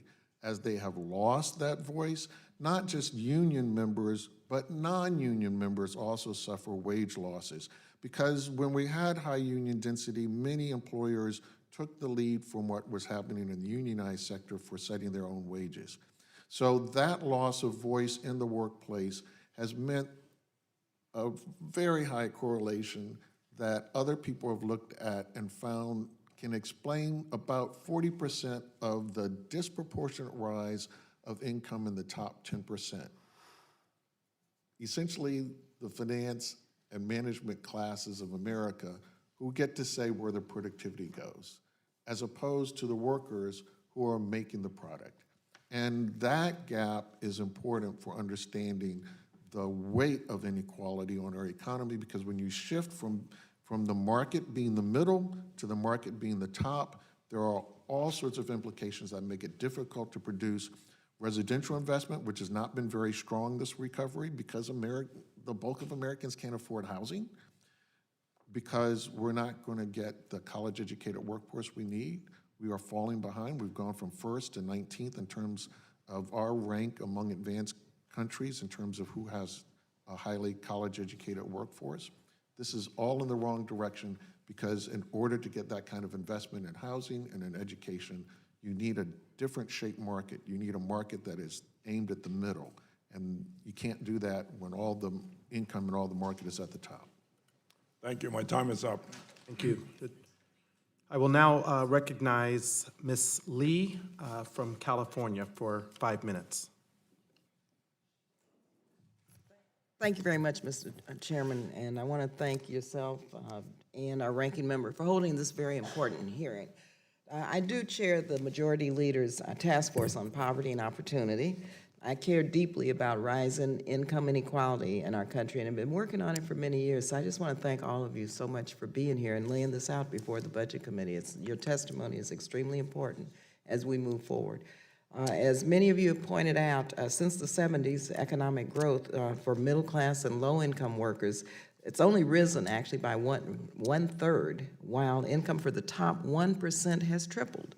This is especially true for CEOs whose salary has grown by 1,000% since 1978. And I know, Dr. Spriggs, you know this very well. According to a recently released report by the AFL-CIO on executive pay, the average pay gap among CEO to worker ratio was 278 to 1. That's unbelievable. In the richest nation on earth, that productivity and work hours have continued to skyrocket while workers' wages have shamefully fallen behind. This is especially true for Black and brown families. The income gap between Black and whites today remains almost at exactly the same level from the 1960s. For example, according to a report from the Institute for Policy Studies, the median Black family today owns $3,600, just 2% of the wealth of the median value of a white family. The median Latino family owns $6,600, just 4% of the median white family. So just let me ask you this question, because we always talk about income inequality, but why don't we frame this as racial or income and racial inequality? Because we know that we have to have targeted resources and some strategies to address the legacy of racism on wealth building. And I'm not sure, and I apologize for not being here through the entire hearing, but I'm not sure if the issue of race has come up, and I hope that somehow we really look at that layer, because we can't talk about income inequality without talking about racial inequality. Just to weigh in on that, I'm so glad you brought that up. Just to add to your statistics, we know that even being higher educated doesn't protect Black families in terms of wealth building, because even if they increase their educational attainment, their wealth is still lower than it should be relative to whites who have higher education. And so it's important to think about the racial component of wealth. That's one reason why I actually think that a wealth tax is very important, because it would hit families who are white families much more than families of color. It would be a way of addressing that inequality in a direct way. When we talk about taxing at the top, for the most part, we're talking about taxing, we're not going to be talking about taxing families of color because they're not there. So it's a way to integrate that progressivity. And then at the same time, to be making sure that we have the resources that we need to create the widespread opportunity that we need to do to address poverty. So implicit in that agenda that I laid out in my testimony is policies that would, I think, go a long way towards addressing the racial wealth gap through policies that tax at the top and focus on redistribution. Some of us are supporting HR 40. The moment I think has come to study and look at what reparations mean. What do you think about just looking at this dynamic around reparations as it relates to the racial wealth gap that has historically been systemic in this country for 400 years? It's vitally important because at the root is being blind when we make policies across the board on many issues, and the effect of many policies that on face appear race neutral, they are not. So giving a tax cut like we just did has a racially disparate impact because of the huge tax cut we gave from which people of color did not benefit when you look at who got that huge part of the tax cut. So policies like that matter. And it's the accumulation of being blind to those policies. Studying that will allow people to go back and revisit it. This is why we cannot have a regional minimum wage. A regional minimum wage would have such a huge racial disparate impact, it would border on being just outright racist because it singles out Black women and women of color to not be protected by a rising wage standard that we would give to all other Americans. It's surgical in the way that it does it. So it's analyzing policies in that way. The decline in union density has been most dramatic among Black workers, and the lack of access to union membership has been most detrimental to Black workers who disproportionately live in right-to-work states. The PRO Act is very important for making sure that workers everywhere have access to the right to organize, and it's especially important because the pay increase that Black workers get from union membership and the pay increase that Latino workers get from union membership is far greater. And this helps to close the racial income gap. And the challenge for the nation is, as the current population of kids who are K through 12 are now the plurality, are the children of color, the fact that Latino and Black households have no wealth, relying on the market to provide a highly educated workforce is not going to work. Thank you. 60% of Black children today come from a household where the maximum expected family contribution is 0. So it has clear budget implications if we want, as a nation, to have a highly educated workforce. Thank you very much. Thank you, Mr. Chairman. I'm going to suggest to this committee that the next time we have a hearing on economic inequality, we add racial. We have to say economic and racial inequality. Otherwise, we're missing it. Thank you very much. Thank you. The gentlelady's time is expired. I now recognize the ranking member, Mr. Womack, for 10 minutes. I thank you, gentlemen. I hope that I don't have to take as much time. A lot of the questions that I had for the panel have already been asked by many of my colleagues. There are a couple of things, a couple of unfinished pieces of business, and I want to direct this next couple of questions to Mr. Poneru. We've heard in the discussion, and I thought I saw a chart up there on the gap between wages and productivity that came up earlier in the conversation, that wages and productivity have come apart. Is that true? I think that the best evidence suggests that no, it is not true, and that claims to the contrary that are quite widespread, that these things have come apart, that productivity has gone up and wages have not gone up commensurately, rely on not comparing apples to apples, using different groups of workers to look at wages and different groups of workers to look at productivity, using different inflation measurements to adjust for changes over time in each of those trends. If you correct for those phenomena, And there's different nothing. eras, too. Right, there is no substantial gap. These things have moved basically in tandem, and that has been shown not just by economists who are more associated with conservatism, but economists who are more associated with liberalism, the Democratic Party, such as Lawrence Summers. Yeah, I think it's important to get an apples-to-apples comparison, and it's very difficult to do, particularly when you're comparing life today with maybe 50 years ago. And I saw a chart that showed that gap widening from about 1980 out. There was a suggestion made that because we go to robotics, that we're finding that the speed of technology has created in the innovative minds of corporate America the opportunity to do some things that help their bottom line. The speed at which technology is changing, and that some of this speed is affecting the American worker, has accelerated over time, has it not? Well, it depends on the time period you're looking at, but a lot of particularly the concerns people express about rapid automation and technological change, you would think would be reflected in accelerating productivity, and that has not really been happening. The most important thing you could do, though, to increase wages over time would be to increase productivity, and we lose sight of that if we buy this misleading narrative about what's happened to wages and productivity. In response to Mr. Crenshaw's last question, and you were in the process of answering it when time expired, you talked, the question was something along the lines, how can we help that bottom quintile of American workers without just throwing money at the problem? What are the things? So you mentioned mobility as being one of those. What are the things that we can do that can kind of help lift as we continue to see people being lifted out of poverty in that lower quintile? Well, I do think that there are public policies at state, local, and federal level that would be useful in expanding opportunity and combating poverty. An expansion of the child tax credit, which people on both sides of the aisle today have talked about, would be one of those things.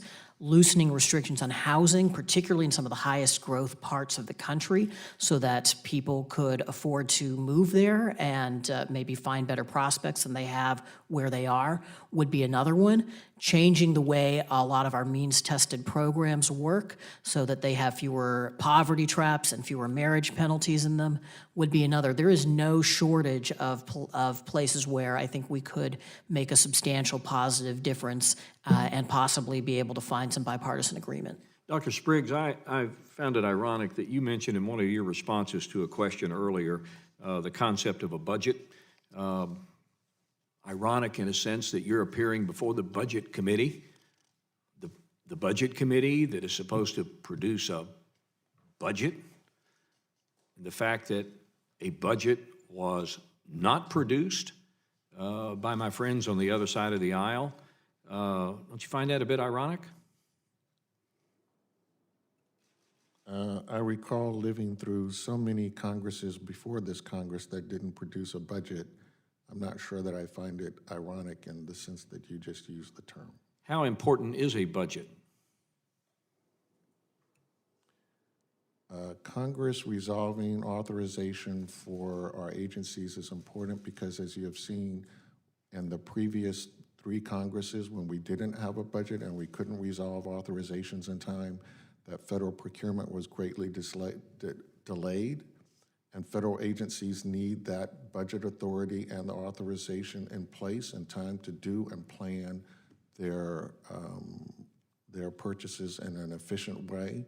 It reduces the efficiency of the government, and we have seen that in the last 3 Congresses because of that delay in the process, that in the 4th quarter, GDP suffers because government procurement activities have to stop, and then we see a boom in the next quarter because government workers finally have the authorization to do what they're supposed to do.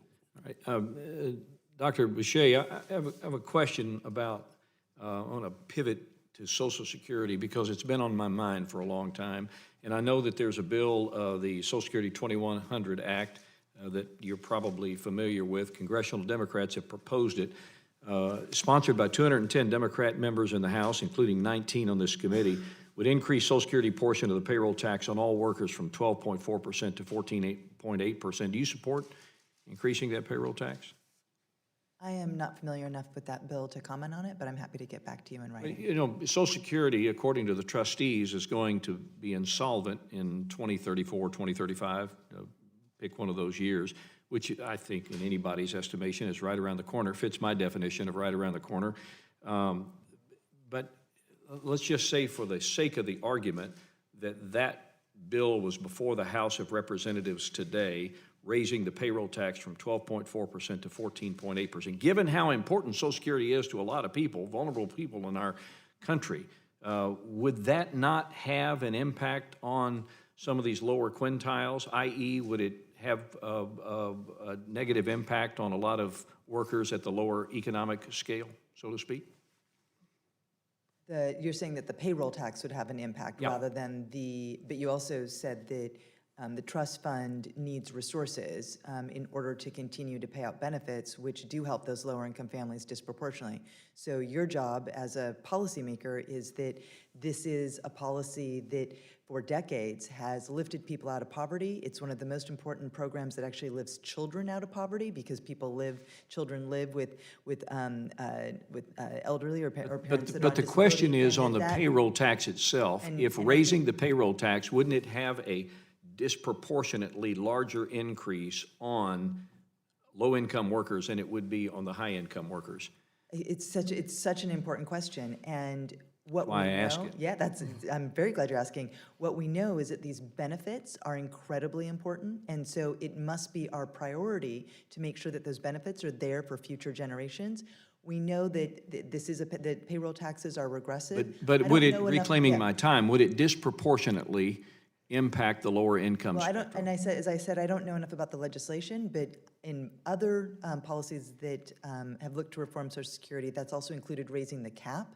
So if they did that, that could be very progressive. So I don't know enough about the details. So given the importance of workers to beneficiaries in the whole social safety net formula, Medicare, Social Security, the two big ones, it stands to reason that the more people you have working, the better off you will be, right?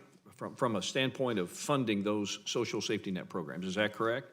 Yes. So from that standpoint, seeing that we've increased jobs, and I believe directly attributable to the Tax Cuts and Jobs Act, we may disagree on that, but I think it has had a big impact. Has that not helped the social safety net structure of this country, i.e. helping put important resources into those programs that benefit such a large number of people who fit in that vulnerable category and rely solely on those programs? Certainly, increasing the labor supply is very important, but we have to remember, of course, that the United States has a lower labor force participation rate now than our economic competitors for both men and women, which is a shift from decades before, in no small part because we don't offer them the policies that allow them to adjudicate their challenges between work and family life. So I think you are exactly on the money in terms of the question, but I think it's also making sure that we're doing more to improve labor supply through things like paid family leave or addressing short-term disability. Mr. Poneru, since November of 2016, 6.3 million jobs have been created. Can you talk about how this has improved the labor market and impacts the financial prospects of the average worker? In the few seconds I have left, but since Ms. DeLauro took a minute and a half and then got 20 more seconds from Mr. Khanna, I don't feel so in violation. So just about every economic indicator that we have has been pointed in the right direction over the last several years, whether you're talking about wages in general, wages at the low end of the labor market, labor force participation rates, job growth. Everything has been moving in a positive direction over this period.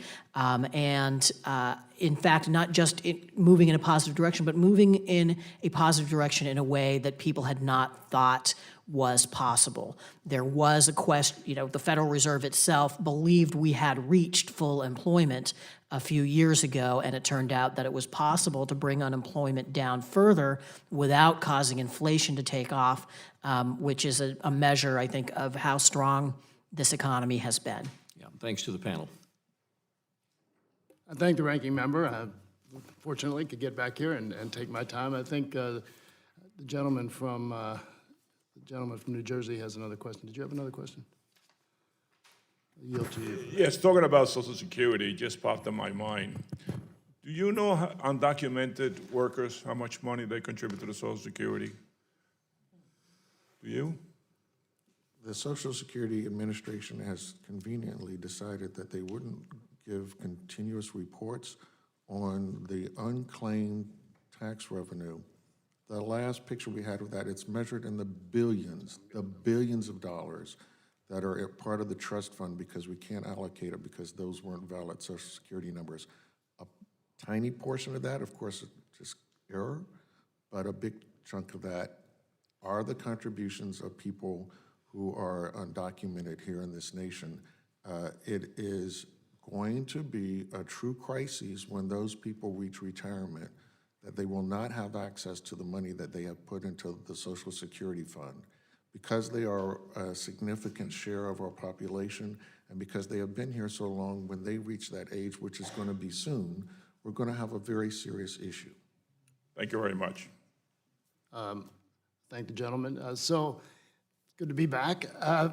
One of the things that I think is unfortunate is that in talking about income and wealth inequality in this country and the growing, how it's growing, we have not really projected so far this hearing, projected in the future as to what this would mean. And this is the Budget Committee. And so I'm interested in both from Dr. Boucher and Dr. Spriggs for your comments on what, if this trend continues, if the spread between the wealthiest and everybody else gets worse, or if it stays the same, what are the implications for the federal budget and therefore for all of the taxpayers going forward?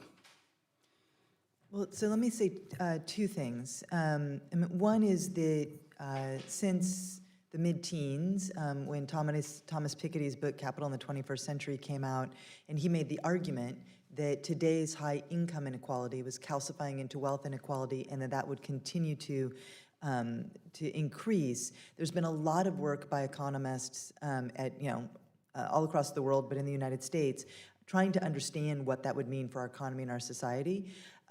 There is an increased awareness, I think, of the kinds of effects that he talked about and confirmation. In terms of the budget, one of the things that we know is that as income and especially wealth inequality has increased, that has had an effect on agenda setting for democratic institutions, for things like passing the Tax Cuts and Jobs Act in 2017, the amount of money at the top of the income ladder that went into making sure that went into law, which itself exacerbates inequality. So one line of questioning is, to what extent does that inequality subvert our democratic institutions or create the bandwidth for policies that then allow those groups to continue to garner wealth? I think the other thing that we have to keep thinking about is how this is very much connected to the concentration across firms. So, and once we see monopolies being created in a particular industry, that too creates these concentrations of economic resources and affects the policymaking process. There are certain key things that inequality creates. A huge part has to do with the distortion of the markets and the marketplace. When income rises uniformly, you create many more potential new customers. So if you think about the over 185 million customer units in the United States, if everybody gets a raise, that's a potential 185 million new customers for American business. When it's only 5%, that's a different country, it's a different market. And the virtual cycle, when we had rising wages for everyone, was that it's easier to start a business if I only have to pick off somebody from 185 million versus a very small number of people. New firm formation since the 1980s in the United States has been declining specifically for that reason. And this recovery is slowing. We know we created almost 500,000 fewer jobs than we thought we had because new firm formation is slowing. In an environment in which people say we're giving tax cuts to businesses, we're getting rid of regulation, that's not what businesses want. They want you to give them customers. And what happens? Well, the only way I can grow my business is either I cut my prices, which means I cut my wages, the wrong virtual cycle. Now we're all going down. Or I buy my competitor because I buy new customers. And we have seen both. We've seen slowing business creation and more business consolidation. This creates challenges for the budget because where do you get the revenue from? And the other part of the budget is hopefully this body is concerned with what nation do we have? Are we going to have a nation with a well-educated workforce? If the price of college, because it's determined by the market is only the people at the top. We have so many universities in the United States where more students are from the top 1% than the bottom 40%. Major universities. The University of Michigan at Ann Arbor, a major, huge university, has more students from the top 1% than the bottom 40%. That's not a formula going forward. And so the Budget Committee has to be confronted with, how are you going to get the 40% educated? And so if you say, well, we're not going to pay attention to that, then you're going to wake up 20 years from now, we're not going to be the 19th best educated out of 28 advanced countries. We're going to be the least educated among advanced economies. And that's not a formula that's going to work going forward. You're not going to get the housing investment that's necessary to make our economy turn. We're seeing kind of an example of this dilemma we're in right now with the General Motors strike. It seems to me that we have workers who made some sacrifices to save their company when GM was on the verge of going bankrupt. The taxpayers bailed GM out. GM is now doing very well, but the increase in profits to GM has not been shared to much of an extent with the workers. And one of the things that they did, and I represent 2 Ford facilities in my district, and they did a similar thing, was to say, okay, they negotiated when they were in troubled times and said, well, we're going to create 2 levels of employee. They may be doing the same job, but one's going to be continue to pay $25, $30, $40 an hour that they were, but those coming into those jobs are going to be paid $16, $17, $18. And that type of thing, well, those people show up in the employment numbers, so the employment numbers look good, the unemployment goes down, but they're not really, they're still essentially going to be a burden on the taxpayers because a lot of them aren't going to be make a sustainable wage.